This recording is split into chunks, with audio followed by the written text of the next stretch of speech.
Hey guys, we're going to work on a writing lesson today, but before we get into the writing portion of the lesson, I want to read a story to you called Sheila Ray the Brave. And this is another story that was written by Kevin Henkes.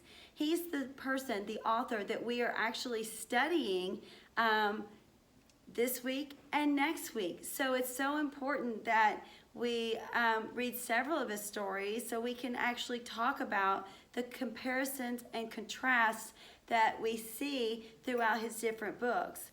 I will let you know that a lot of his books, and I've told you this in class as I've read a few, they have mice as their main characters, but not all of his books are like that, but a lot of them are. And so you will see that as we read through all the different versions, and we won't get to all of them, but there are books that you can maybe check out at the library when we go for library checkout next week, which we will get to do once a week. I will take you down as a class each time, one day that you're here, either the Monday, Tuesday, or the Wednesday, Thursday group, and you will get to do a checkout of library books just like you did when you were at school 5 days a week. All right, so back to this lesson. The first thing we have to do is read the story, obviously. So I'm going to read to you today the story Sheila Ray the Brave. So listen carefully, and then we'll start talking about the writing portion of this book. And again, this book was written by Kevin Henkes. Sheila Ray wasn't afraid of anything. Even a spider that's dangling from the light. Ooh, I might be afraid of that. She wasn't afraid of the dark. She wasn't afraid of thunder and lightning.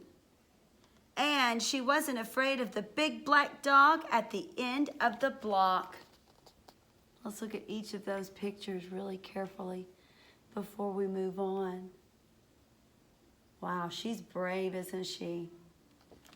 Oh, I wish I was as brave as she is. At dinner, Sheila Ray made believe that the cherries in her fruit cocktail were the eyes of dead bears, and she ate 5 of them.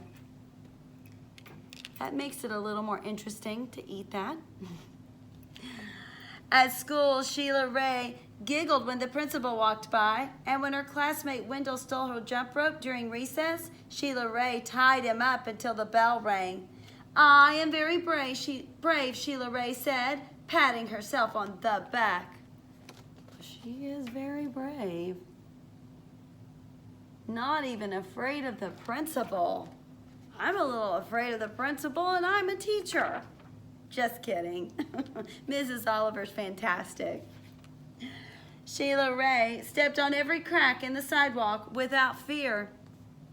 When her sister Louise said there was a monster in her closet, Sheila Ray attacked it. So brave. And she rode her bicycle no-handed with her eyes closed. "Yay, yay, Sheila Ray," her friends yelled, clapping their hands. Wow, that's impressive, isn't it?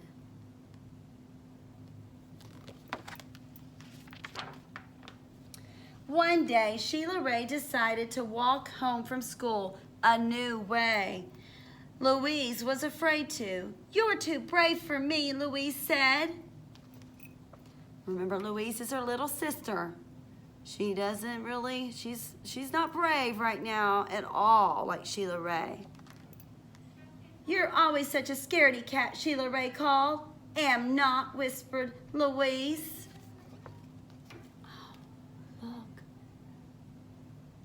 It's okay to be scared of things, especially if you don't know anything. If you've never seen it or been there, there's no reason to be scared. It's okay, but it's okay to be scared if you are, right? Sometimes we are scared of things. Sheila Ray started off skipping. "I am brave," she sang. "I am fearless." She stepped on every crack. She walked backwards with her eyes closed. I think that's a little dangerous. I would not recommend walking backwards with your eyes closed. She growled at stray dogs, and she bared her teeth at stray cats. You guys know what baring your teeth is? When you go, give them a really toothy look so they can tell you're not afraid of them. And she pretended that the trees were evil creatures. She climbed up them and broke their fingers off. Snap, snap, snap. Goodness. Sheila Ray walked and walked. She turned corners. She crossed streets. It suddenly occurred to Sheila Ray that nothing looked familiar. That's not a good sign when things don't look very familiar. I noticed someone behind that rock. Sheila Ray heard frightening noises. They sounded worse than thunder.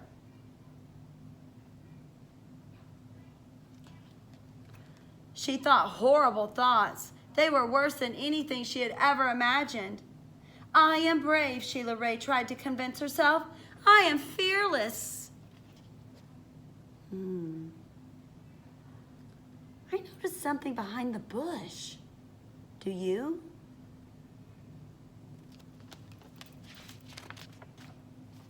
The sounds became more frightening. The thoughts became more horrible. Sheila Ray sat down on a rock and cried, "Help!" She sniffled.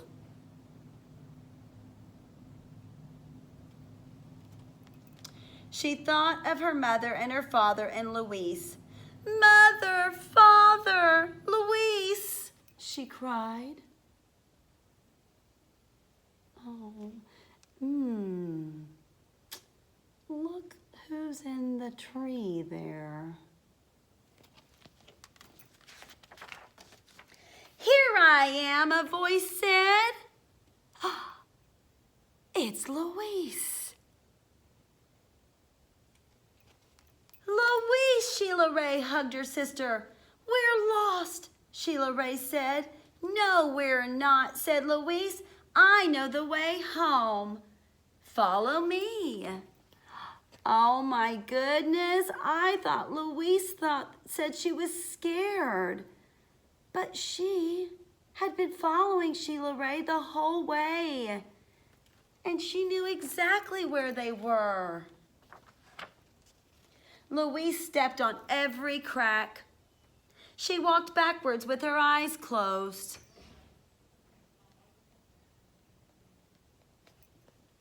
She growled at stray dogs and bared her teeth at stray cats. Wow, she's brave now too. Wow. And she pretended that the trees were evil creatures. She jumped up and broke their fingers off. Snap, snap, snap. Sheila Ray walked quietly behind her. It almost seems like Luis is more brave than Sheila Ray. They walked and walked. They crossed streets. They turned corners. Wow. And soon their house could be seen between the trees. Sheila Ray grabbed Luis and dashed up the street. When they reached their own yard and the gate was closed behind them, Sheila Ray said, "Luis, you are brave. You are fearless." Oh my goodness, she is brave and fearless.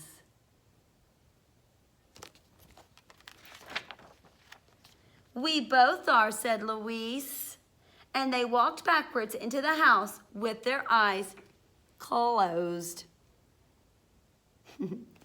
And that's the story of Sheila Ray the Brave. So, again, Sheila was very brave at the beginning of the story until she got lost or should I say, thought she was lost, and her little sister came to her rescue, didn't she? Oh my goodness, that is one of my favorite books. In fact, I love Kevin Hankins books. I told you that last week. I love them. They are so fun to read, and they have such good messages in them that are perfect for first graders.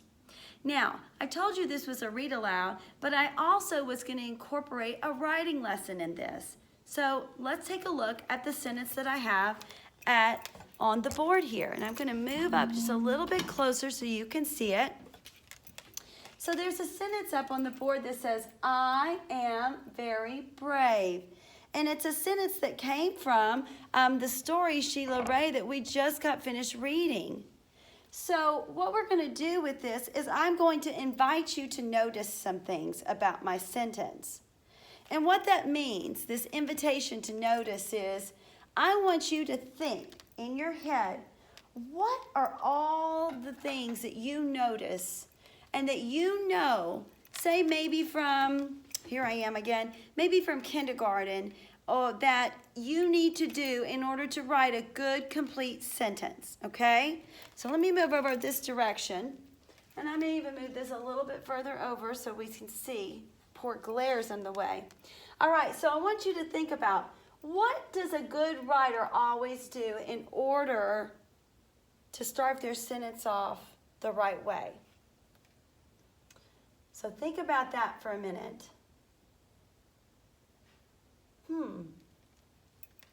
I know. Good writers always start their sentence with a capital letter, don't they?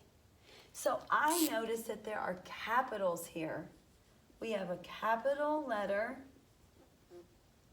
at the beginning of our sentence. We always start our sentence with a capital letter. So important. Okay? What else do good writers have to have in a good sentence? Let's see.